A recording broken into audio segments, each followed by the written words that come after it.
પહોંચ્યા છો ધવલભાઈ, કેવું લાગે છે જીત? જી બહુ ખુશીની લાગણી છે કે મારા ગામે હું પાછો આવ્યો છું, જીતીને આવ્યો છું અને અમારા ગામના લોકો આજે આનંદ પ્રકટ કરે છે, ઉત્સાહ પ્રકટ કરે છે, એના માટે ખૂબ ખૂબ ધન્યવાદ. મારા દરેક ગામના લોકોએ બહુ મહેનત કરી છે, કેમ કે એમને પણ ખબર હતી કે આ ઇતિહાસ બનાવવાની તક છે કે વાંસદા વિધાનસભાનો દીકરો અને જરી ગામનો દીકરો આજે સાંસદ બનીને દિલ્હી જવાનો હોય ત્યારે એમણે ખૂબ મહેનત કરી છે અને એમના મહેનત થકી જ અને વલસાડ લોકસભાના દરેક લોકોના મતદાર થકી અમે સાંસદ બન્યા છે અને એના માટે એક ધન્યવાદ પ્રકટ કરવા માટે ખાસ આવ્યા છીએ.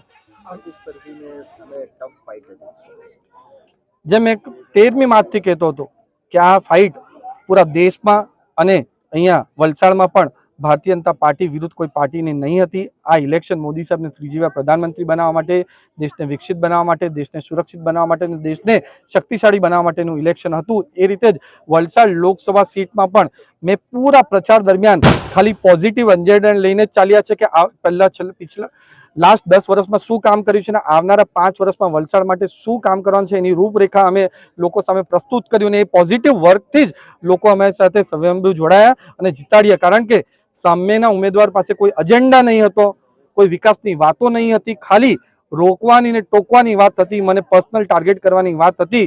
એના લીધે લોકો એમને જાકારો આપ્યો છે.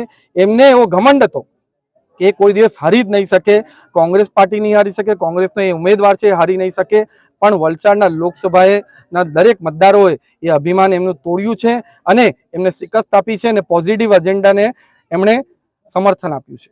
હવે તમે સાંસદ બન્યા છો તો વાંસદા પંથકના માટે શું આયોજન?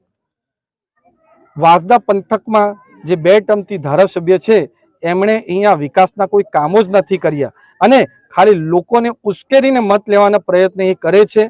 આ પ્રયત્નો હવે એ સફળ થવાના નથી. આપણા વાંસદા વિધાનસભામાં જેટલા પણ વિકાસના પડતર પ્રશ્નો છે એ હું સાંસદ તરીકે પ્રાથમિકતા આપીને એને હું વિકાસને વધુ વેગ આપવાનો છું.